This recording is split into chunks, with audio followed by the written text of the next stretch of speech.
স্বীকৃত এবং যেগুলো আইন দ্বারা কার্যকর করা যায়, legally enforceable, all constitutionally enforceable human rights আর ফান্ডামেন্টাল রাইটস। হ্যাঁ, এখন এই আর্টিকেল 26-এ একটা গুরুত্বপূর্ণ কথা বলেছিল যে মৌলিক অধিকার পরিপন্থী যে কোনো আইন যদি ইতিপূর্বে করে থাকে তাহলে সেটা অকার্যকর বলে গণ্য হবে এবং রাষ্ট্র ভবিষ্যতে মৌলিক অধিকার পরিপন্থী কোনো আইন তৈরি করবে না। এটা হচ্ছে বেসিক প্রিন্সিপাল। এরপরে মৌলিক অধিকার সম্পর্কিত আমরা এই যে আসামিদের গ্রেফতার এবং প্রাইভেট ডিফেন্স এবং মামলা মোকাবেলা, ফৌজদারি, তারপরে বিচার ব্যবস্থা সম্পর্কিত কিছু মৌলিক অধিকার আমরা দেখেছি। তারপরে আমরা সংগঠনের অধিকার, তারপরে চলাফেরার স্বাধীনতা, তারপরে শ্রম, জবরদস্তি শ্রম নিষেধ হওয়া, তারপরে সমাবেশের স্বাধীনতা, চিন্তা বিবেকের স্বাধীনতা, এই বিষয়গুলো আমরা গত ক্লাসগুলোতে আলোচনা করেছি। Freedom of occupation, freedom of profession and occupation, মানে যে যার যে কোয়ালিটি আছে তিনি সেই পেশা বেছে নিতে পারবেন, এতটুকু আমরা আলোচনা করেছিলাম। এরপর আর্টিকেল 41-এ আমরা ধর্মীয় স্বাধীনতা আলোচনা করেছিলাম। ধর্মীয় স্বাধীনতা আলোচনা করতে গিয়ে আপনারা বিভিন্ন ধরনের প্রশ্ন করতে করতে এবং এগুলোর জবাব দিতে দিতে আমাদের সময়টা শেষ হয়ে গিয়েছিল।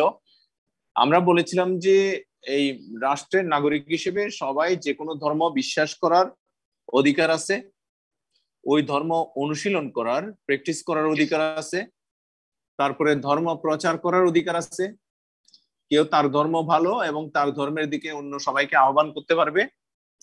হ্যাঁ, তাহলে এই ধর্মের তিনটা মৌলিক কাজ, একটা হচ্ছে ধর্ম বিশ্বাস করা, আরেকটা হচ্ছে ধর্ম অনুশীলন করা, আরেকটা হচ্ছে ধর্মের ভালো দিক তুলে ধরা, নিজের ধর্মের দিকে অন্য মানুষজনকে আহ্বান জানানো। এই তিনটা কাজ আমাদের কনস্টিটিউশনালি গ্যারান্টেড। হ্যাঁ, এটা আমাদের মৌলিক অধিকারের মধ্যে পড়ে। এই ইসলাম ধর্মের যে 5টি মূলস্তম্ভ, ঈমান, নামাজ, রোজা, হ্যাঁ, হজ, যাকাত, ঠিক আছে, এইগুলো বিশ্বাস করা, ঈমান এবং প্র্যাকটিস করা। এরপরে ইসলাম ধর্মের কিন্তু অন্য আরেকটা এই প্রধান উদ্দেশ্য বা কাজ আছে, যেটা বিভিন্ন হাদিস শরীফ এবং বিভিন্ন ইসলামী পণ্ডিতদের বিভিন্ন মতামত থেকে জানা যায়। সেটা হচ্ছে দাওয়াতি কাজ করা, যে ধর্মের দিকে আহ্বান করা, ঠিক আছে, মানে ধর্মের সৌন্দর্য তুলে ধরা। কেউ যেন কেউ যদি মানে থাকে, অসৎ পথে থাকে বা বিপদগামী থাকে বা মানে বিভিন্ন ষড়রিপুর কুপ্রবৃত্তিতে পরিচালিত হয়, তাকে একটা শান্তিপূর্ণ শৃঙ্খলার দিকে আহ্বান জানানো হচ্ছে ধর্মের কাজ। তো এখানে এই আপনার শুধু যে এটা ধর্মীয়ভাবে মুসলিমরা প্র্যাকটিস করে তা কিন্তু না, সব ধর্মেই একটা উইংস আছে যারা ধর্মের প্রচার ঘটায়। খ্রিস্টানদের আপনি দেখবেন এই পাহাড় পর্বতে, এই পার্বত্য চট্টগ্রামে, তারা খ্রিস্টীয় ধর্মের পৃষ্ঠপোষকতায় অনেক হাসপাতাল, অনেক দাতব্য প্রতিষ্ঠান, অনেক কিছু গড়ে তুলেছে এবং বিভিন্ন রকম সুযোগ সুবিধাও প্রদান করে থাকে যে তাদের ধর্মের অনুসারী হলে। তেমনি হিন্দু ধর্মেরও একটা কার্যক্রম হচ্ছে হিন্দু ধর্মের প্রচার প্রসার। তো সবাই যার যার ধর্মের সৌন্দর্য মানুষের কাছে তুলে ধরবে এবং এই কাজটা আমাদের সংবিধান কর্তৃক স্বীকৃত। হ্যাঁ, আমরা অনেকে এটা জানি না, আমরা না জেনে বলে থাকি কেউ যদি কাউকে ধর্মের দিকে আহ্বান করে আমরা হয়তো বলি যে সে জঙ্গিবাদী কাজ করতেছে, বেআইনি কাজ করতেছে। এটা না। হ্যাঁ, যেগুলো বেআইনি, রাষ্ট্র যেগুলো বিধিনিষেধ আরোপ করবে সেগুলো ছাড়া কোন ধর্মের অনুসারী তার নিজের ধর্মের সৌন্দর্য মানুষের কাছে তুলে ধরা কিন্তু বেআইনি কোনো কাজ না। আচ্ছা, যাই হোক, এই আর্টিকেল 41 এর ক্লজ 2 তে আরেকটা গুরুত্বপূর্ণ কথা আছে। যে কোনো শিক্ষা প্রতিষ্ঠানে যে যে ছাত্র যে ধর্মের অনুসারী, সেই ধর্মের প্র্যাকটিস ব্যতীত অন্য কোনো ধর্মের কোনো কিছু আচার অনুষ্ঠান পালন করতে তাকে বাধ্য করা যাবে না। যেমন একটা খ্রিস্টিয়ান স্কুল, সেখানে একজন মুসলিম ছাত্র ভর্তি হলো। এখন খ্রিস্টীয় রীতিতে একটা প্রার্থনা হলো। সেখানে যে ছাত্র মুসলিম, যে ছাত্র হিন্দু বা বৌদ্ধ, তাকে খ্রিস্টীয় রীতিতে তাকে করতে পারবে না, বাধ্য করতে পারবে না তাদের ধর্মীয় সঙ্গীত বা ধর্মীয় কোনো কর্মকাণ্ডে অংশগ্রহণ করার জন্য। হ্যাঁ, গির্জায় যেতে কাউকে বাধ্য করতে পারবে না। কিংবা একটা রামকৃষ্ণ মিশন কতগুলো স্কুল আছে, ওখানে মানবিক কারণে যদি ধরেন কোনো খ্রিস্টানকে বা বৌদ্ধকে যদি বা অন্য কোনো নৃগোষ্ঠীর কাউকে যদি তারা থাকার লেখাপড়া করার সুযোগ দেয়, তাহলে তাকে মন্দিরে গিয়ে হিন্দু ধর্মীয় রীতিতে প্রার্থনা করার জন্য বাধ্য করতে পারবে না। অনুরূপভাবে একটা মুসলিম হাই স্কুল, এই যে চট্টগ্রাম একটা চট্টগ্রাম সরকারি মুসলিম হাই স্কুল আছে না? জি স্যার, আছে স্যার। হ্যাঁ, ওখানে হিন্দু ছাত্র ভর্তি হয় না, পড়ালেখা করে না? করে স্যার। হ্যাঁ, এখন এই একজন শিক্ষক বলল যে সবাইকে লেজারে জোহরের নামাজ পড়তে হবে।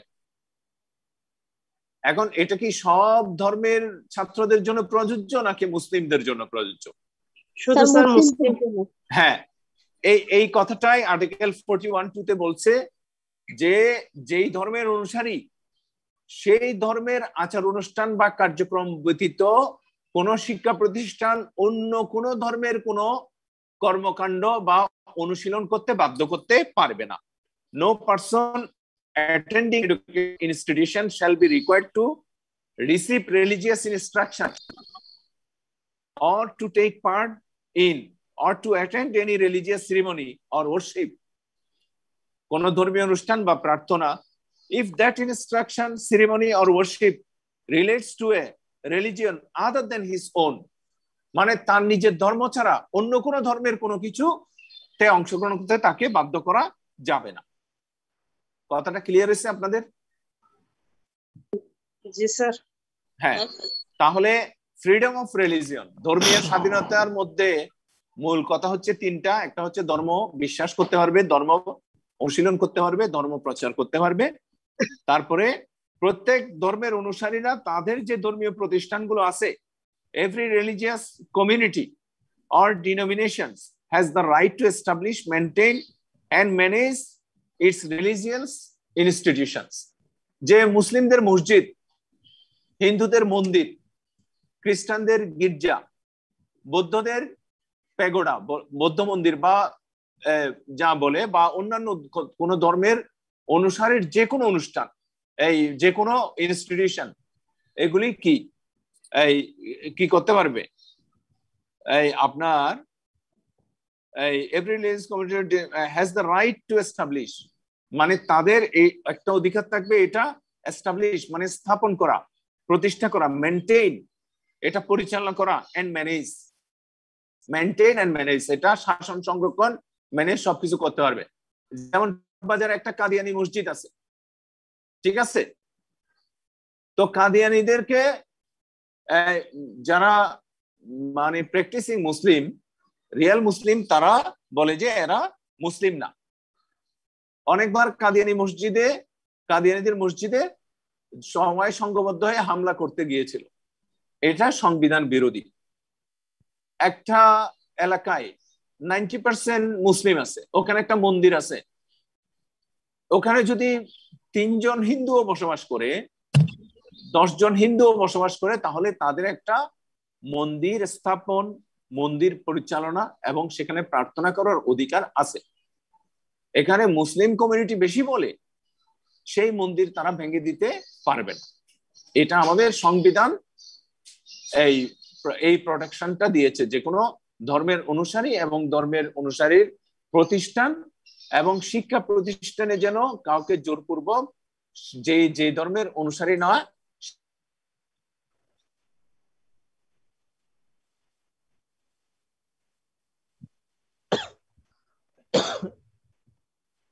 রেকর্ড করেন না, যে জিনিসটা আছে সেটা হচ্ছে রাইট টু প্রপার্টি, সম্পদের অধিকার।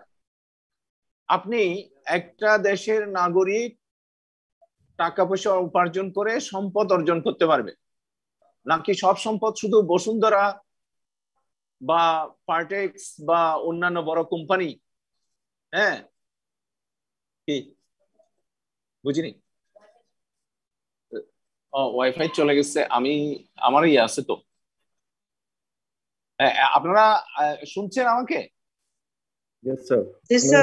আচ্ছা, আমার ডাটা আছে, ওয়াইফাই চলে গেল। আচ্ছা, ঠিক আছে।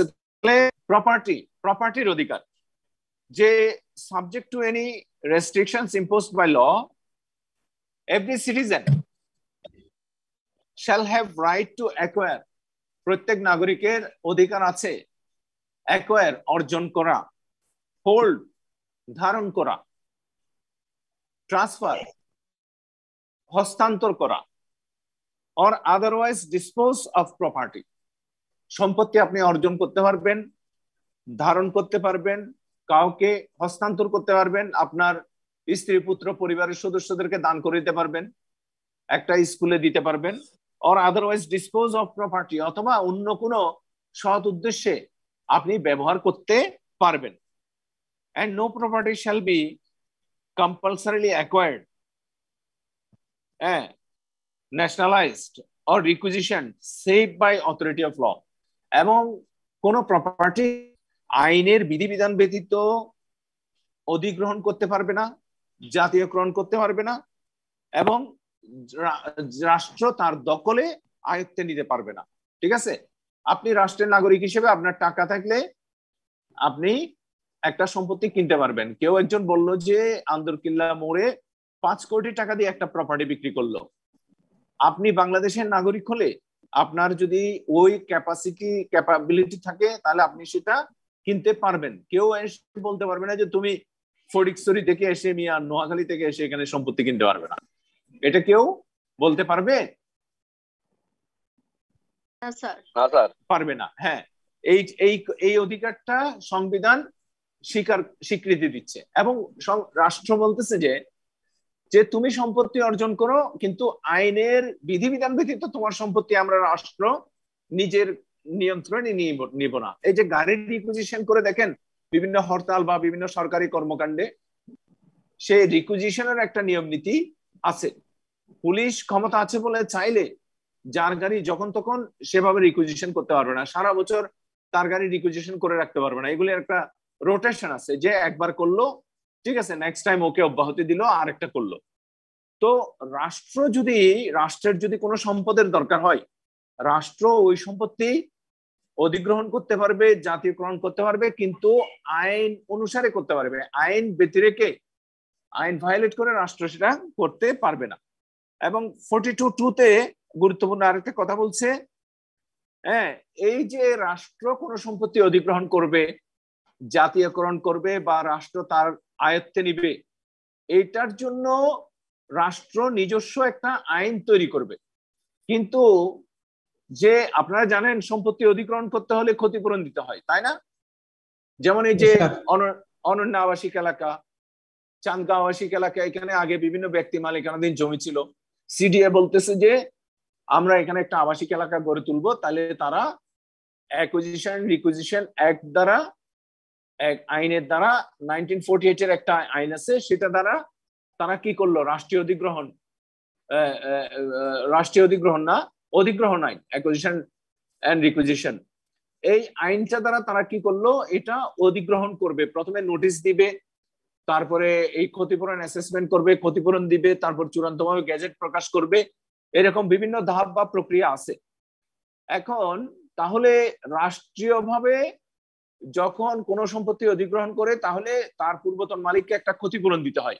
যেমন এখন চট্টগ্রাম সিটি কর্পোরেশন এলাকাতে মৌজা মূল্যের 1.5 গুণ ক্ষতিপূরণ দিতে হয়। একটা সম্পত্তির মৌজা রেট যদি 1 লাখ টাকা হয়, তাহলে 1.5 গুণ, এটা পরে অ্যামেন্ডমেন্ট করে 3 গুণ করছে মনে হয়। 3 গুণ, এখন 3 গুণ হ্যাঁ স্যার।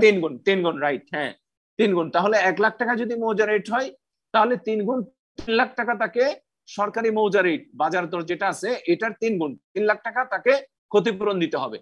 তাহলে এই যে রাষ্ট্র আইন করলো কত টাকা ক্ষতিপূরণ দিবে, এই ক্ষতিপূরণের অ্যাডুকুয়েসি নিয়ে মানে পর্যাপ্ততা নিয়ে কেউ আবার কোনো মামলা করতে পারবে না। ওখানে একটু রেস্ট্রিকশন দিয়ে দিছে, 42 ক্লজ 2 তে এই কথাটা বলেছে। তারপরে আমরা 43 তে চলে যাই। 43 তে হচ্ছে প্রোটেকশন অফ হোম এন্ড করেসপন্ডেন্সেস। আপনার ঘরে নিরাপত্তা এবং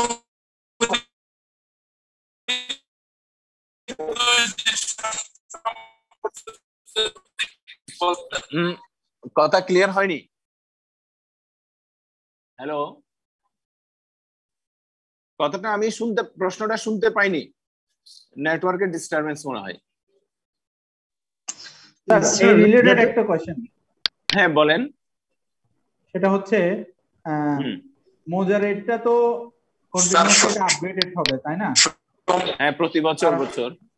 তো অনেক সময় করোনাকালীন বা বিভিন্ন পরিস্থিতির কারণে এই পূর্ববর্তী বছরটা বহাল থাকে, যেমন গত বছরটা বহাল আছে। হ্যাঁ কোন এলাকায় যদি স্যার 5 বছর 10 বছর ধরে এটা যদি আপডেটেড না হয় সেক্ষেত্রে কি ওই এলাকার মানুষ এটা রিমেডির জন্য কোনো কোর্টে অ্যাকশন নিতে পারবে না? হ্যাঁ পারবে। এটা সে একটা রিটে ইয়ে করতে পারবে, রিটে এই জিনিসটাকে চ্যালেঞ্জ করতে পারবে। সাধারণত একটা বাজার দর নির্ধারণ কমিটি আছে, বাজার মূল্য নির্ধারণ কমিটি, এখানে সাব রেজিস্ট্রার থাকে, আরো সরকারের এই বিভিন্ন ভূমি অফিসার এসিলেন্ট ওনারা থাকে। সাধারণত করে কি রেজিস্ট্রি অফিসে ধরেন একটা মৌজার লোয়েস্ট ভ্যালুর যে কবলা আর হাইয়েস্ট ভ্যালুর যে কবলা দুইটা এভারেজ করে মধ্যবর্তী অ্যামাউন্টটাকে মৌজা রেট হিসেবে নির্ধারণ করে। তো এটা সাধারণত 1 বছর পর পর আপডেট হয়। তবে বিভিন্ন পরিস্থিতিতে দেখা যায় যে গত বছরটা যেমন 19টা দিয়ে এখন 21 পর্যন্ত চলতেছে। হ্যাঁ তাহলে হয়তো 22-এ এসে এটা আপডেট হবে। তো ইনঅ্যাডিকুয়েট হলে আমরা যদিও কনস্টিটিউশনে বলছে অ্যাডিকুয়েসি নিয়ে প্রশ্ন তুলতে পারবে না, কিন্তু এইটা একদম আসলে এটা ন্যাচারালি হয়ে যাবে। মৌজা রেট কখনো কম থাকবে না, কারণ মৌজা রেট বৃদ্ধি করলে সরকারের লাভ।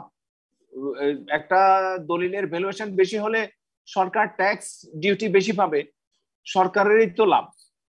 হ্যাঁ তো যাই হোক, এরপরে আমরা আর্টিকেল 43 তে আসি, প্রোটেকশন অফ হোম এন্ড করেসপন্ডেন্সেস, গৃহ এবং যোগাযোগের রক্ষণ। আপনার ঘরে আপনি স্বাধীনভাবে অবস্থান করতে পারবেন, আপনার ঘরের প্রাইভেসি আপনি মেনটেন করতে পারবেন, একটা স্বাধীন জীবনযাপন করতে পারবেন, সেখানে কেউ হস্তক্ষেপ করতে পারবে না, তবে subject to reasonable restrictions imposed by law. হ্যাঁ এখানে রিজনেবল রেস্ট্রিকশনটা কি কারণে দিবে? Every citizen shall have right to subject to any reasonable restriction imposed by law in the interest of the security of the state, রাষ্ট্রের নিরাপত্তার স্বার্থে, public order জনশৃঙ্খলা, পাবলিক মরালিটি নৈতিকতা এবং পাবলিক হেলথ এবং জনস্বাস্থ্যের স্বার্থে, to be secured in his home against entry.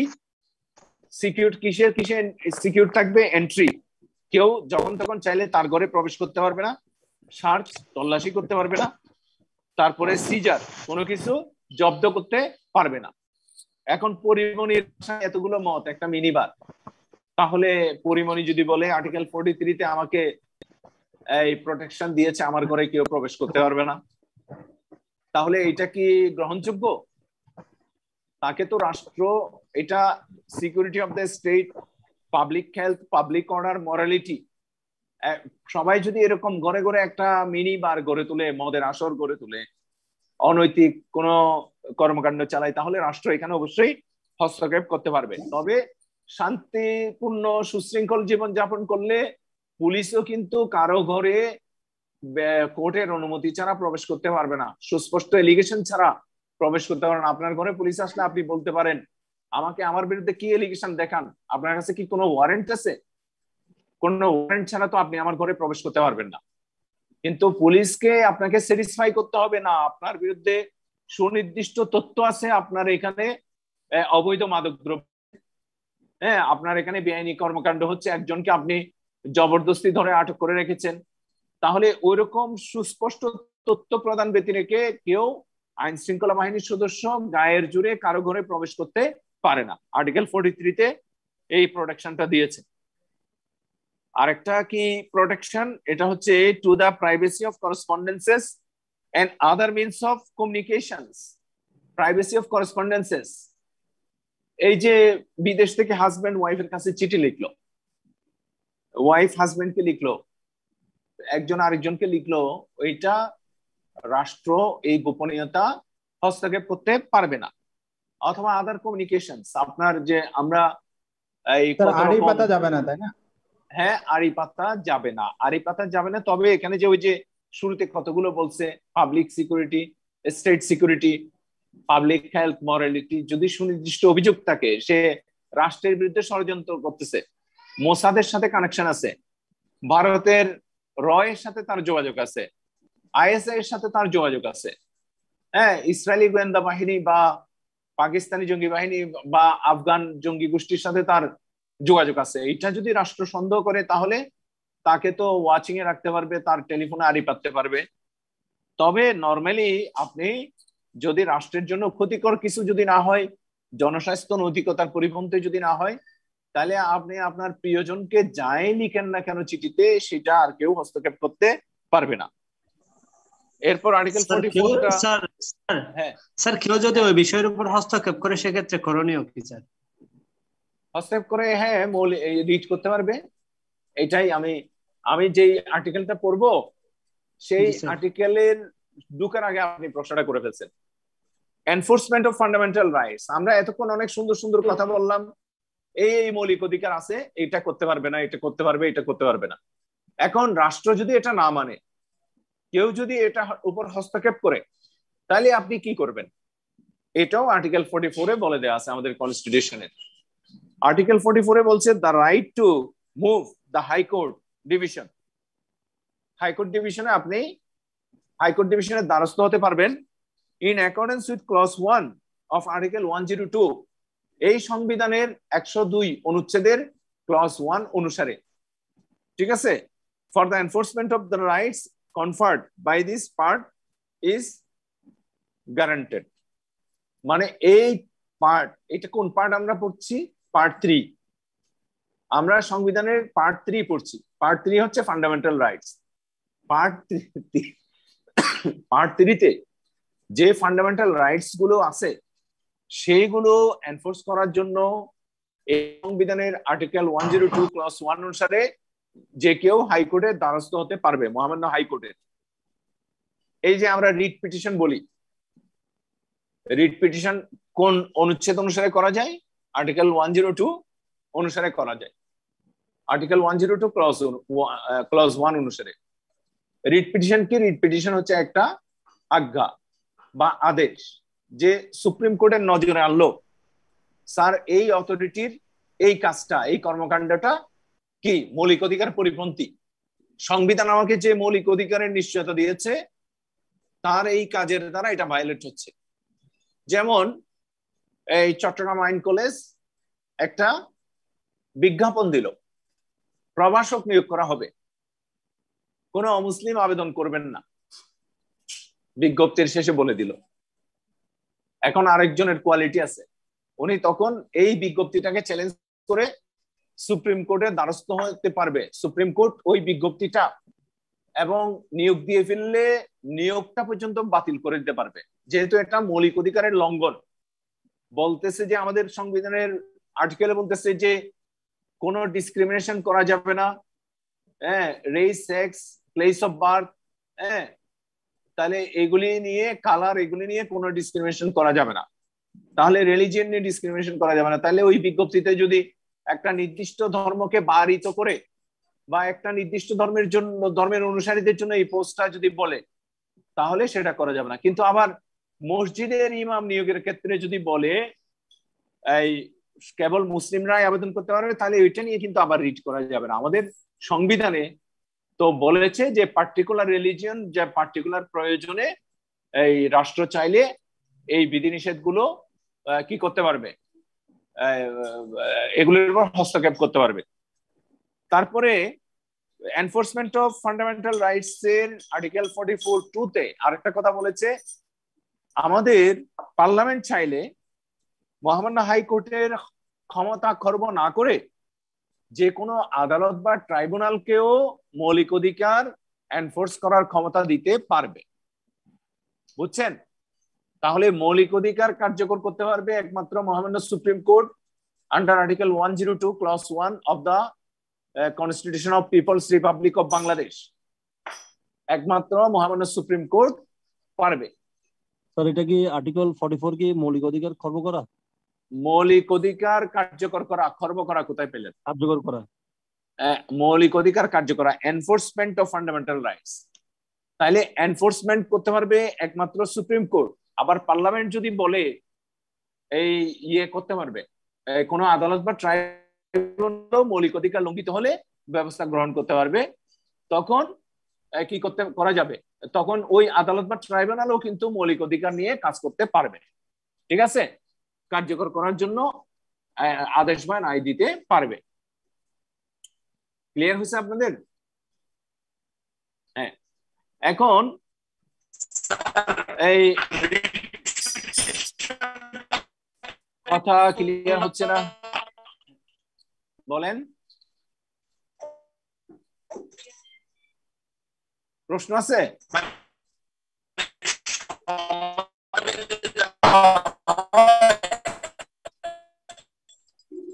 আচ্ছা, কথা ভেঙে যাচ্ছে, সম্ভবত নেটওয়ার্কের প্রবলেম।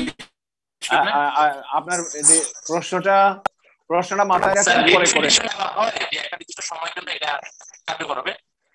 রেট বুঝলাম না, রেট আবার বলেন। দায়ের করে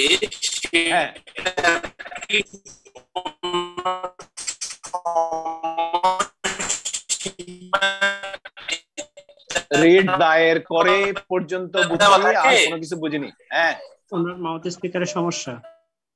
হ্যাঁ হ্যাঁ, উনি বেশি প্রশ্ন করতেছেন কিন্তু ওনার স্পিকারে লিখে দিতে কোশ্চেনটা, তাহলে আপনি পড়ে তারপর আনসার করতে পারবেন। হ্যাঁ, আচ্ছা, কমেন্টে লিখেন, আমি লাস্টে আনসার করব। এমনি এখন কি শোনা? এখন আপনি কমেন্টে লিখে দেন, ঠিক আছে? এখন পরে দেখা, পরে আমরা রেট পিটিশন যেটা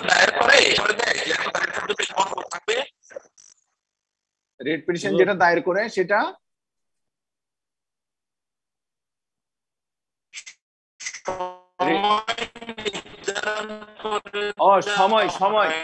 সময় নির্ধারিত থাকবে কিনা, মানে কতদিনের মধ্যে করতে হবে এটা, কতদিনের মধ্যে করতে হবে এটা, যে কোনো সম্ভবত আপনি রিট পিটিশন দায়ের করার কোনো সময়সীমা আছে কিনা এটা বলতে চাচ্ছেন নাকি? এটাই? হ্যাঁ হ্যাঁ, আপনি প্রশ্নটা কমেন্টে লিখেন, আমি শুনতে পাচ্ছি না, একটা শব্দ শুনতেছি।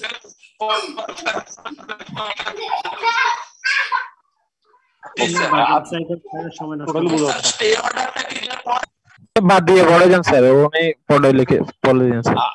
আচ্ছা, কমেন্টে বলে দেন। হ্যাঁ, এখন এরপরে আর্টিকেল 45 হচ্ছে modification of rights in respect of disciplinary law. এখন এই যে আমরা এখানে অনেক ধরনের ফান্ডামেন্টাল রাইটস এর কথা পড়েছি, আমরা চলাফেরার স্বাধীনতা, সমাবেশের স্বাধীনতা পড়েছি। তাহলে পুলিশ, মিলিটারি, নেভি, ওনারা আমাদের যে ডিসিপ্লিনারি অ্যাকশনের যারা আছে, ডিসিপ্লিনারি ফোর্সেস, ওনারা বাংলাদেশের নাগরিক না? তো ওনাদের সমাবেশ করার অধিকার নাই, চলাফেরার স্বাধীনতা নাই। তো এখন ওনার ক্যান্টনমেন্টে কি করলো? একটা রাজনৈতিক সমাবেশ ডাকলো। তাহলে ওনাদের ইয়া থাকবে, শৃঙ্খলা বজায় থাকবে ক্যান্টনমেন্টে যদি একটা দলের পক্ষে রাজনৈতিক সমাবেশ ডাকে? না স্যার। হ্যাঁ, তো বলতেছে বাংলাদেশের নাগরিকদের জন্য চলাফেরা, সমাবেশ, এই সেই বিভিন্ন অধিকার আমি দিলেও এই যে ডিসিপ্লিনারি অ্যাকশন, ডিসিপ্লিনারি ফোর্সের জন্য এই রাষ্ট্র নিজস্ব আইন তৈরি করতে পারবে যেখানে মৌলিক অধিকার খর্ব হতে পারে, তখন সেটা নিয়ে প্রশ্ন করা যাবে না। কথাটা ক্লিয়ার হয়েছে আপনাদের?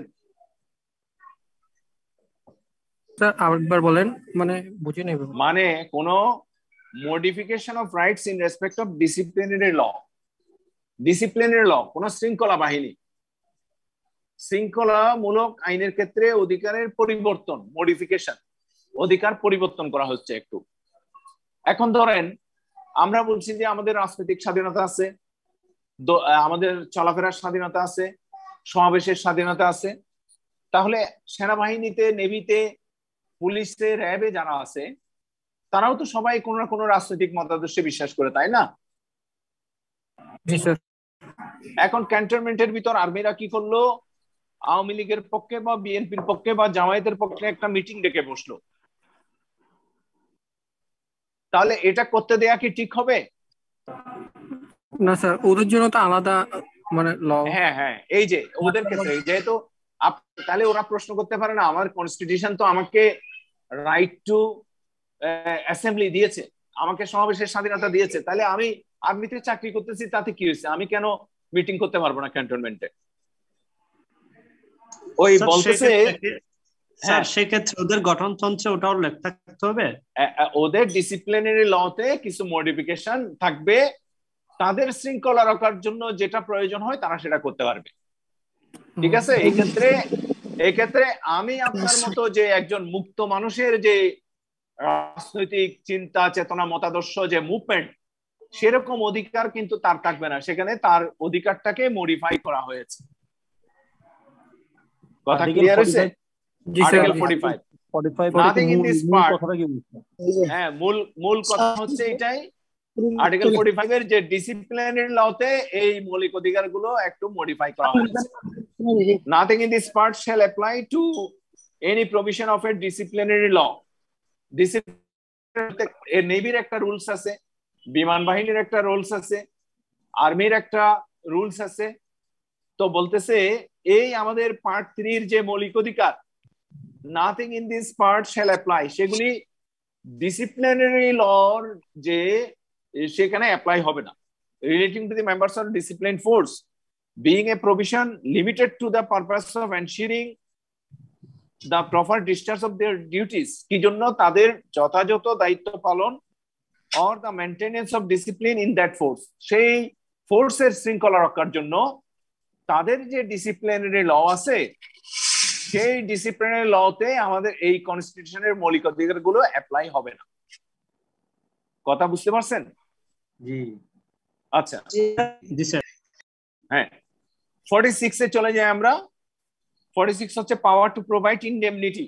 ইনডেমনিটি মানে কি? অব্যাহতি। আপনারা একটা অর্ডিন্যান্সের নাম শুনেছেন? হ্যাঁ, দায় মুক্তি, ইনডেমনিটি অর্ডিন্যান্স।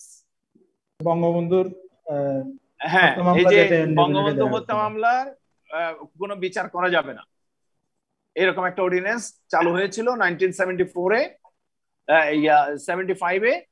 ওটা পরে রহিত করা হয়েছে। আওয়ামী লীগ 96 এ ক্ষমতায় এসে ওই অর্ডিন্যান্স রহিত করেছে। আমাদের প্রেসিডেন্টের একটা ইনডেমনিটি আছে।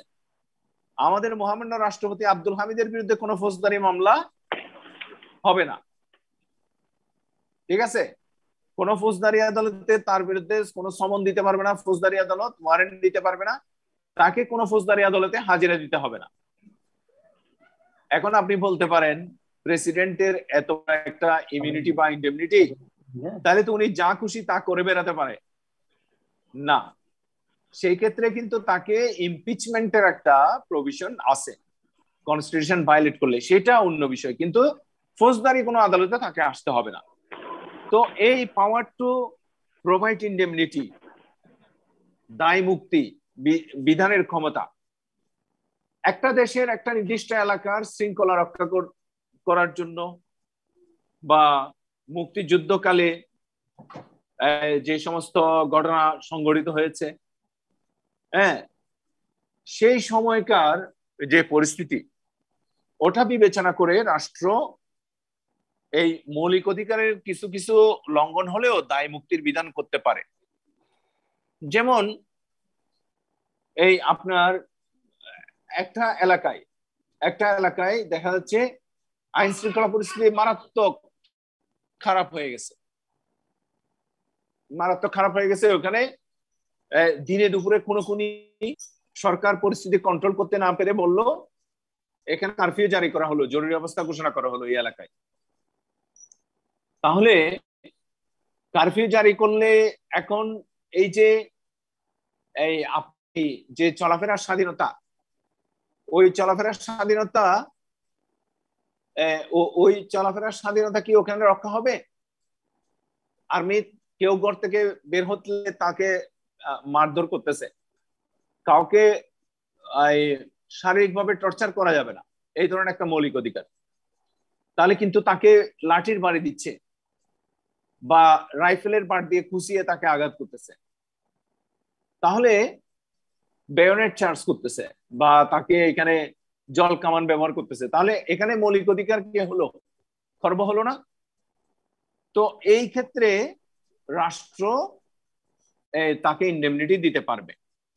নটউইথস্ট্যান্ডিং anything in the foregoing provisions of this part, Parliament may by law make provision, Parliament আইন তৈরি করতে পারবে, প্রভিশন তৈরি করতে পারবে for indemnifying any person in the service of the republic।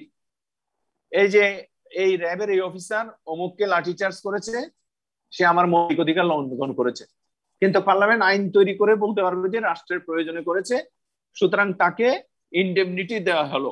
সে এই তারিখ ওই লক্ষ্মীপুর এলাকায় যে ঘটনাগুলো ঘটছে, এই ঘটনা নিয়ে তার বিরুদ্ধে কেউ মামলা করতে পারবে না, তাকে অব্যাহতি দিল। হ্যাঁ, রিপাবলিকের সার্ভিসে indemnifying any person in the service of the republic or any other person in respect of any act done by him in connection with the national liberation struggle, কিংবা আমাদের মুক্তিযুদ্ধের সময়কার যে পরিস্থিতি, ওই সময়কার কোন ঘটনা, or the maintenance of restoration of order of any area in Bangladesh, কোন এলাকার আইন শৃঙ্খলা রক্ষা করার জন্য, or validate any sentence passed, অথবা কোন সেন্টেন্স পাস হয়ে গেল, হ্যাঁ, পানিশমেন্ট ইনফ্লিক্টেড, ফরফিচার অর্ডার, কোনো কিছু বাজেয়াপ্ত করলো, or other act done in any such area, কোন একটা এলাকায় জনশৃঙ্খলা রক্ষা করার জন্য সম্পদ বাজেয়াপ্ত করলো, তাহলে রাষ্ট্রীয় বাহিনীর যারা এই কাজগুলো করবে, পার্লামেন্ট ইন্ডেমনিটি আইন তৈরি করে ওখানে যদিও বা মৌলিক অধিকার লঙ্ঘিত হয়ে থাকে, তাহলে সেই মৌলিক অধিকার লঙ্ঘনের দায় থেকে তাদেরকে অব্যাহতি দিতে পারবে। কথা বুঝছেন? অর্থাৎ 46 বলতেছে, স্যার রাষ্ট্র যদি স্যার দায় মুক্তির প্রজ্ঞাপন জারি করার আগে যদি ওই বিষয়ের উপর মামলা করা হয়, সেক্ষেত্রে না, দায় মুক্তির প্রজ্ঞাপন জারি করার আগে, হ্যাঁ, ওই যে এটা ভ্যালিডেট এনি সেন্টেন্স পাস, যখন কোন একটা, যেমন ভ্রাম্যমাণ আদালত একটা সেন্টেন্স দিয়ে দিল, ওটাকে ভ্যালিডেট করার জন্য বলতে পারে যে এই এক্সিকিউটিভ ম্যাজিস্ট্রেটরা যে সেন্টেন্স দিয়েছে, হ্যাঁ, সেটাকে আমি ভ্যালিডেট করে দিলাম। মামলা হয়ে থাকলে পরেও এটা ভ্যালিডেট করে দিতে পারবে। পানিশমেন্ট ইনফ্লিক্টেড, হ্যাঁ, কোন শাস্তি, কোন দণ্ডাদেশ যেটা ইনফ্লিক্ট হয়ে গেছে, ওইটার ক্ষেত্রেও এটা করতে পারবে। ঠিক আছে, কোন সম্পত্তি বাজেয়াপ্ত হলে সেই ক্ষেত্রেও এটা করতে পারবে। আচ্ছা, তাহলে মানে মোট কথা হচ্ছে, কোন এলাকার শৃঙ্খলা রক্ষা করার জন্য বা লিবারেশন ওয়ারের সময় যে সংগঠিত ঘটনাগুলো, ওগুলির কোন কর্মকাণ্ডে রাষ্ট্রীয় বাহিনীর বা পাবলিক সার্ভিসের কেউ যদি এই আপনার মৌলিক অধিকার লঙ্ঘনের মতো কোনো কাজ করেও বা, তাহলে পার্লামেন্ট সেগুলোকে ইন্ডেমনিটি দিতে পারবে, এই কথাটা বলা হয়েছে এখানে। আচ্ছা, এরপরে আমরা দেখব article 47, this is the last article মধ্যে দায় মুক্তি বিভাগের ক্ষমতা, এটার মধ্যে বঙ্গবন্ধু হত্যা মামলার যে ব্যাপারটা, এইটার দ্বারা মানে করা হয়েছিল, তো পরবর্তীতে তো আবার এই বিচারটা হয়েছে, তো ওইখানের মধ্যে এই আর্টিকেলটা ইনভ্যালিড হয়ে যাচ্ছে না স্যার? তো না, বঙ্গবন্ধু হত্যাকাণ্ড নিয়ে একটা ইন্ডেমনিটি অর্ডিন্যান্স, হ্যাঁ, তো পার্লামেন্ট পার্লামেন্ট ইন্ডেমনিটি অর্ডিন্যান্স জারি করেছে, তখনকার 75-এর বঙ্গবন্ধু খুনের পরবর্তী পার্লামেন্ট এটা বাতিল করেছে। পার্লামেন্ট যেমন ইন্ডেমনিটি দিতে পারবে, আবার ইন্ডেমনিটি দেওয়ার আইন রহিত করতে পারবে। পার্লামেন্ট সভরেন, পার্লামেন্ট সার্বভৌম, ঠিক আছে? পার্লামেন্টই তো করেছে। ইন্ডেমনিটি অর্ডিন্যান্স রহিত করেছে কে? পার্লামেন্ট। পার্লামেন্টের এই ক্ষমতা আছে। একটা কথা আছে, এই যে ব্রিটিশ কনস্টিটিউশন, আমি একদম শুরুর ক্লাসে বলেছিলাম, পুরুষকে নারী বানানো বা নারীকে পুরুষ বানানো ছাড়া আর সবকিছু করতে পারে, এই ধরনের একটা কথা। মানে সভরেনিটি অফ দ্য পার্লামেন্ট। এই যে পার্লামেন্ট এত সভরেন, পার্লামেন্ট আজকে ইন্ডেমনিটি দিতে পারবে, কালকে সেটা রহিত করতে পারবে, ঠিক আছে? পার্লামেন্টের উপরে কোনো কথা নাই। এরপরে আর্টিকেল 47-এ সেভিং ফর সার্টেন লস। আচ্ছা, আমরা এখন পড়তেছি কি ফান্ডামেন্টাল রাইটস। এর আগে পড়েছিলাম কি fundamental principles of state policy, রাষ্ট্র পরিচালনার মূলনীতি। এখন রাষ্ট্র পরিচালনার মূলনীতিগুলো ছিল একটা রাষ্ট্রের অগ্রগতি, কল্যাণ, অ্যাডভান্সমেন্টের জন্য, অগ্রসরতার জন্য কতগুলো পলিসি। এখন 47-এ বলতেছে এই যে রাষ্ট্র যদি তার অগ্রগতির জন্য কিছু যদি আপনার ভায়োলেট করে, এর বিরোধী কোনো কাজও করে, তাহলে সেটা নিয়ে কি করা যাবে না, সেটা বাতিল বা ইয়ে হবে না। যেমন রাষ্ট্র বলতেছে যে এই তোমরা প্রাইভেট সেক্টরে যে ট্যানারি কারখানাগুলো আছে, তোমরা এটা চালাইতে পারতেছ না, তোমরা চামড়ার মানুষকে ঠকাচ্ছ, তোমরা বলতেছো যে তোমাদের কোনো লাভ হচ্ছে না, তোমরা যেখানে প্রতি বর্গফুট চামড়া আগে 50 টাকা করে মানে গ্রাম পর্যায়ে সংগ্রহ করা হতো, এখানে পুরো একটা গরুর চামড়া এখন 100 টাকা দিচ্ছ তোমরা, তা তোমরা মানুষকে ঠকাচ্ছ, তো তোমরা কোনো ট্যানারি চালাইতে পারবে না, সব ট্যানারির দায়িত্ব আমি সরকার নিয়ে নিলাম। রাষ্ট্র এটা করতে পারবে, কম্পালসারি অ্যাকুইজিশন করতে পারবে, ন্যাশনালাইজেশন করতে পারবে, জাতীয়করণ করতে পারবে, রিকুইজিশন করতে পারবে, হ্যাঁ, কোন property, and control the management thereof whether temporary or permanently. কোন একটা বেসরকারি প্রতিষ্ঠান কি দেখা যাচ্ছে সেখানে বিভিন্ন রকম বিশৃঙ্খলা, রাষ্ট্র সেখানে তার প্রশাসক নিয়োগ করে রাষ্ট্র তার মানুষের দ্বারা সেটা পরিচালনা করতে পারবে, ম্যানেজমেন্টে হস্তক্ষেপ করতে পারবে। তারপরে কম্পালসারি অ্যামালগেশন, কতগুলো প্রতিষ্ঠানকে একসাথে করে ফেলতে পারবে, হ্যাঁ। তারপরে হচ্ছে কোনো কিছু বিলুপ্ত করতে পারবে, মডিফাই করতে পারবে, রেস্ট্রিকশন ইম্পোজ করতে পারবে, হ্যাঁ, or regulation of rights of directors, তা কোনো কোম্পানির ডিরেক্টরদের রাইট খর্ব করতে পারবে, হ্যাঁ, ম্যানেজার্স, এজেন্টস এন্ড অফিসার্স, তাদের যে কর্মকাণ্ড সেটার পরিধি রাষ্ট্র প্রসারিত করতে পারবে বা সংকুচিত করতে পারবে। The extension, modification, restriction or regulation of rights to search for win minerals or mineral oil, খনিজ সম্পদ এবং খনিজ তেল আহরণের জন্য রাষ্ট্র যে কোনো পলিসি গ্রহণ করতে পারবে। বেশি ভালো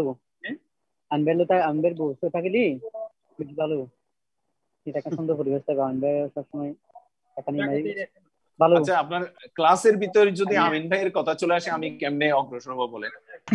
আপনি উনি কে, ওনার নাম কি? উনি কে? হেলালউদ্দিন আলো। স্যার ওনাকে কথা বলতে বলেন স্যার, ভিডিও অন করে।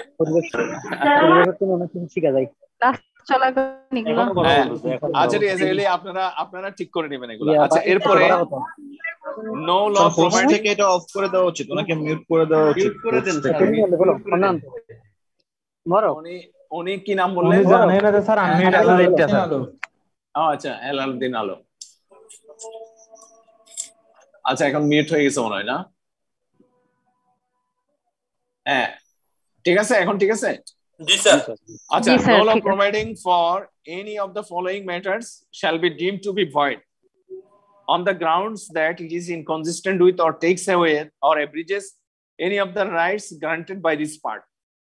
মানে এই আর্টিকেলে যদিও মৌলিক অধিকারের কথা বলেছে, এই অধিকারের নিশ্চয়তা দিতে হয়েছে, কিন্তু একটা প্রতিষ্ঠান সুষ্ঠুভাবে পরিচালনার জন্য, খনিজ সম্পদ সঠিকভাবে আহরণের জন্য, খনিজ সম্পদ আহরণের জন্য, তেলের ম্যানেজমেন্টের জন্য, কোম্পানির রেগুলেশনের জন্য, কোম্পানি সঠিকভাবে পরিচালনা, অর্থনৈতিক অগ্রগতির জন্য যে কোনো কমার্শিয়াল প্রতিষ্ঠানের উপর রাষ্ট্র হস্তক্ষেপ করতে পারবে, রাষ্ট্র একত্রকরণ করতে পারবে, তার জাতীয়করণ করতে পারবে, কিংবা সেই কোম্পানিকে রাষ্ট্র অ্যাবলিশ করে দিতে পারবে। অর্থাৎ রাষ্ট্রের হাতে কিছু ক্ষমতা রাষ্ট্র সংরক্ষিত রেখেছে অর্থনৈতিক অগ্রগতির স্বার্থে। ঠিক আছে, এখন 47 এর 1 তো এই কথাগুলো বলেছে, 2 তে যেটা বলেছে সেটা হচ্ছে এই যে এই notwithstanding anything contained in this constitution, the laws specified in the first schedule, including any amendment of any such law, shall continue to have full force and effect, and no provision of any such law nor anything done or omitted to be done under the authority of such law shall be deemed to be void or unlawful on the grounds of inconsistency with or repugnance to any of the provision of this constitution. আমাদের সংবিধানের লাস্টে আপনি কতগুলো তফসিল দেখবেন, ঠিক আছে, তফসিল, ফার্স্ট শিডিউল, সেকেন্ড শিডিউল, ঠিক আছে, এরকম। এই ফার্স্ট শিডিউলে দেখেন কতগুলো আইন, হ্যাঁ, the laws specified in the first schedule, কতগুলো আইনের নাম দিয়েছে। একদম শুরুতে দিয়েছে the State Acquisition and Tenancy Act 1950, তারপরে Bangladesh collaborators special tribunals order, Bangladesh service order, ঠিক আছে। এই যে অনেকগুলো আইন দিয়েছে, ওই আইনগুলোতে যদি কিছু কিছু মৌলিক অধিকার পরিপন্থী কোনো বিষয় থাকেও বা, তাহলে সেটা ভয়েড বা আনলফুল বলা যাবে না, ঠিক আছে। আপনারা যদি ক্লাস নেওয়ার সময় এভাবে কথা বলেন, আমরা স্যারের ক্লাস কিভাবে শুনবো? এটা তো একটা নিজের দায়িত্ব, ভাইয়া। ক্লাস ভয়েড বা আনলফুল বলা যাবে না, ঠিক আছে।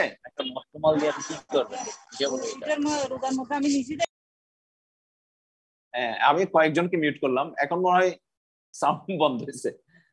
আচ্ছা, যাই হোক, এগুলি আপনারা পেজে লিখবেন, হ্যাঁ, পেজে লিখবেন আপনাদের যে এখানে উনি কথা বললে মিউট হয়ে কথা বলবেন, লেখার পরও কিছু তো আনকনসাস স্যার, ওরা মিউট করে বসে থাকে যে জানেও না যে কথা বলে।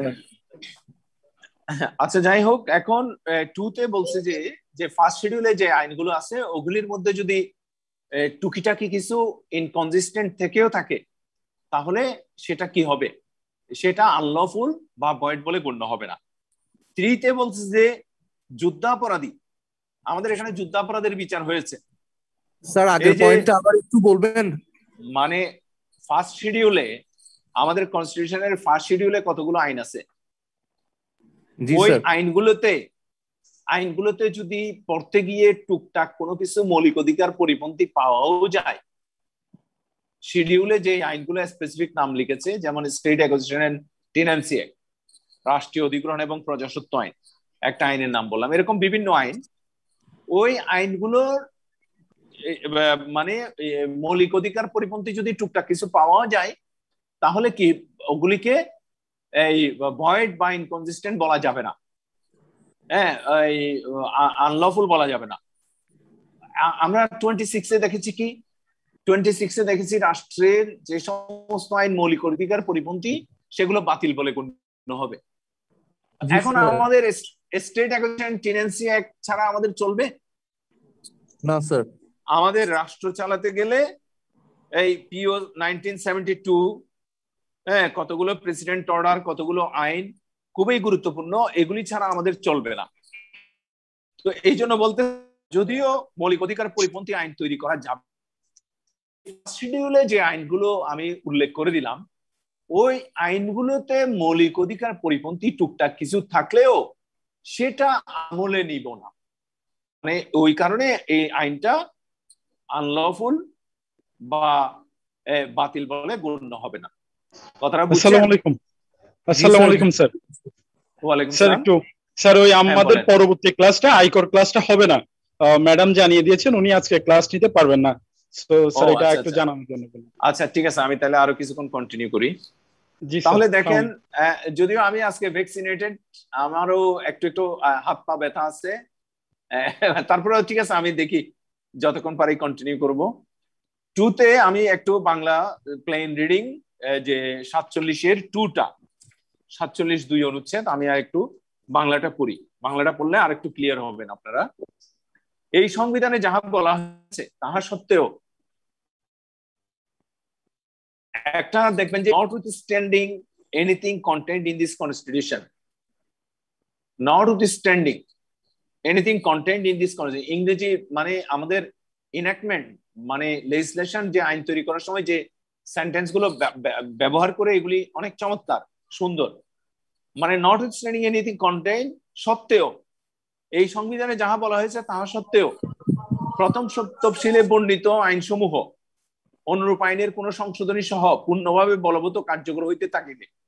অর্থাৎ প্রথম তফসিলে যে আইনগুলো দিয়েছে ওগুলি কার্যকর বলবৎ থাকিবে, এবং অনুরূপ যে কোনো আইনের কোনো বিধান কিংবা অনুরূপ কোনো আইনের কর্তৃত্বে যাহা করা হয়েছে বা করা হয় নাই তাহা এই সংবিধানের কোনো বিধানের সহিত অসামঞ্জস্য বা তাহার পরিপন্থী এই কারণে বাতিল বা বেআইনি বলে গণ্য হইবে না। আমি 26-এর শুরুতে আর্টিকেল মৌলিক এই পার্টের শুরুতে 26-এ বলছে যে মৌলিক অধিকার পরিপন্থী আইন রাষ্ট্র তৈরি করতে পারবে না। রাষ্ট্রের যে সমস্ত আইন মৌলিক অধিকার পরিপন্থী তাহা বাতিল বলে গণ্য হবে। তাহলে সব আইনের জন্য একটা জেনারেল কথা বলে, ঠিক আছে। কিন্তু 47(2)তে এসে বলতেছে যে প্রথম তফসিলে যে আইনগুলো দিয়েছি, আইনগুলোতে মৌলিক অধিকার পরিপন্থী কিছু থাকলেও এই আইনগুলো কার্যকর এবং বলবৎ থাকবে। আপনারা আজকে ক্লাসে ধরেন এখন কতজন উপস্থিত আছেন? এই 74। সাপোজ আমি বললাম এই 74, all male students should wear white shirt and female students white frock, তাহলে এই ঘোষণাটা সবার জন্য কমন না?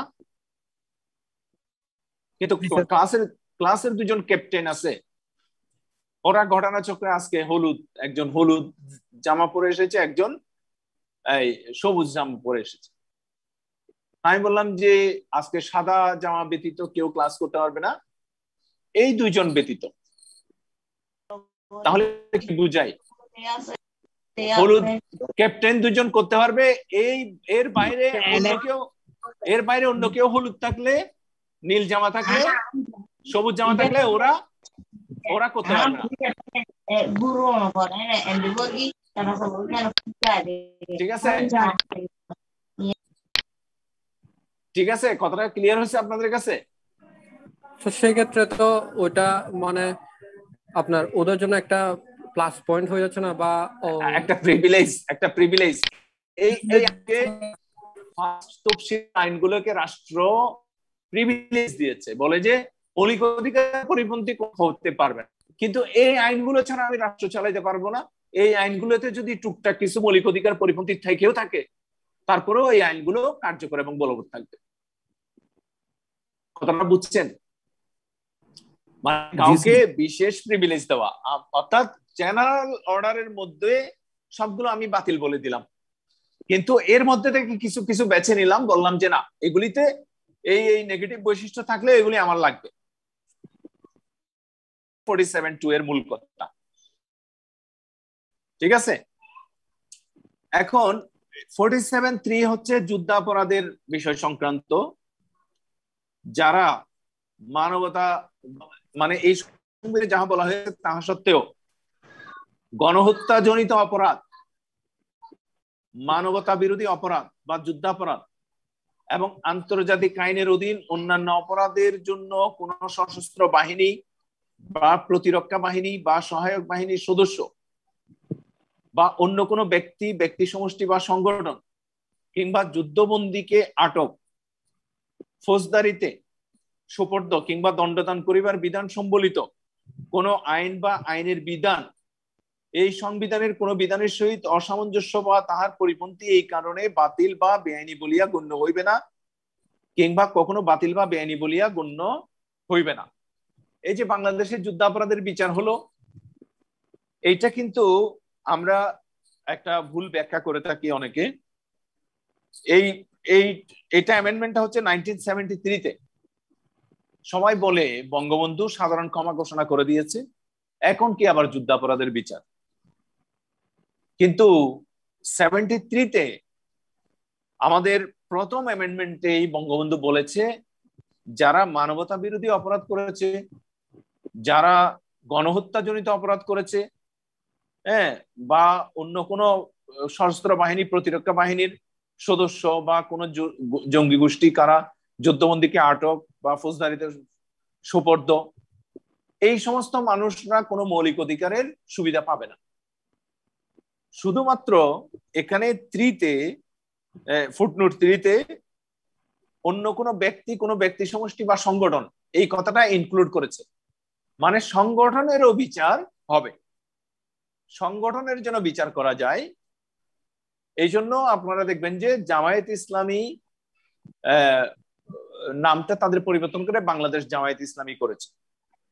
হ্যাঁ, তাদের বিচার করার জন্য অনেকে, যেহেতু ওই সময় জামায়াত ইসলামী নামে একটা সংগঠন ছিল, ওই সংগঠন কোনো অপরাধ করেছে কিনা, তখন এরা একটা প্লি নিতে পারলো, প্লি নেওয়ার স্কোপ সৃষ্টি করলো যে না, ওই সংগঠন এই সংগঠন এক না, আমাদের সংগঠনের নাম আমরা পরিবর্তন করে ফেলেছি। তো এখন 47(3)তে কোনো ব্যক্তি বা সংগঠন যদি যুদ্ধ অপরাধ বা গণহত্যাজনিত কোনো কিছু করে থাকে, তখন তারা মৌলিক অধিকারের কোনো অ্যাডভান্টেজ, ফ্যাসিলিটিস পাবে না। এই কথাটা, হ্যাঁ, মানে ওই আইনে মৌলিক অধিকার পরিপন্থী কিছু থাকলেও আইনটা বাতিল বলে গণ্য হবে না, এই কথাটা বলেছে 47A। এটা 47A এই প্রথম সংশোধনীতে এটাও ছিল, অর্থাৎ এই যে আমি 42-তে আমাকে 102-তে একটা 44-এ যে মৌলিক অধিকার কার্যকর করার একটা ইয়ে দিল, 42-তে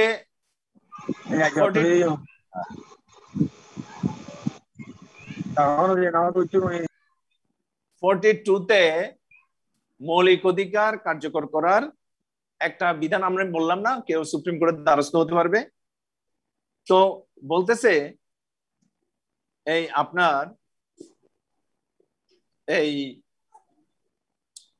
47A-তে বলতেছে, অর্থাৎ 47(3)তে অপরাধগুলো যাদের জন্য প্রযোজ্য, যুদ্ধাপরাধ, নরহত্যাজনিত অপরাধ, এই বিষয়গুলো যাদের জন্য প্রযোজ্য, তাদের ক্ষেত্রে 44-এর যে প্রোটেকশন এটা থাকবে না, 44-এর প্রোটেকশন তারা পাবে না, অর্থাৎ তারা মৌলিক অধিকার কার্যকর করা নিয়ে কোনো রিট করতে পারবে না। তারপরে right to protection of law, যে 31 অনুচ্ছেদে সবাই আইনের আশ্রয় গ্রহণ করতে পারবে, তাহলে একজন যুদ্ধাপরাধের যে ও কোনো রিট, তাহলে সেও তো রিট করার অধিকার আছে, কিন্তু একজন যুদ্ধাপরাধী বা গণহত্যাজনিত অপরাধীর ক্ষেত্রে তার অধিকারটা খর্ব করা হয়েছে, বলে যে তুমি যুদ্ধাপরাধ করছো, তুমি গণহত্যা করছো, তুমি জঘন্য অপরাধ করছো, এই জন্য তুমি কোনো রিট করতে পারবে না, ঠিক আছে। আবার 35(1) এবং 3, 35(1)-এর কথা কি ছিল, এই মানে রেট্রোস্পেক্টিভ ইফেক্ট, যখন একটা আইন তৈরি করেছে, কার্যকর হয়েছে, তখনকার ব্যতীত, তখন যে সাজা কার্যকর সেটা ব্যতীত তার অধিক কোনো সাজা দেয়া যাবে না, আইন কার্যকর ছিল না ওই সময় কোনো সাজা দেওয়া যাবে না। তারপরে আরেকটা আছে যে প্রত্যেক ব্যক্তির স্বাধীন এবং নিরপেক্ষ আদালতে, ট্রাইব্যুনাল বা দ্রুত প্রকাশ্য আদালতে বিচার লাভের অধিকার থাকবে। তো এই যুদ্ধাপরাধ এবং গণহত্যাজনিত অপরাধের ক্ষেত্রে 3টা অধিকার কাটিয়ে করা হয়েছে। তাদেরকে বলছে তোমরা right to protection of law, 31 অনুচ্ছেদের যে আইনের আশ্রয় লাভের অধিকার আরেকজন যে অনুপাতে পাবে, তোমরা সেই অনুপাতে পাবে না। তারপরে 35(1)-এ যে এই বলা হয়েছে, 35(1)-এ যে অর্থাৎ যখন আইন কার্যকর ছিল না তখন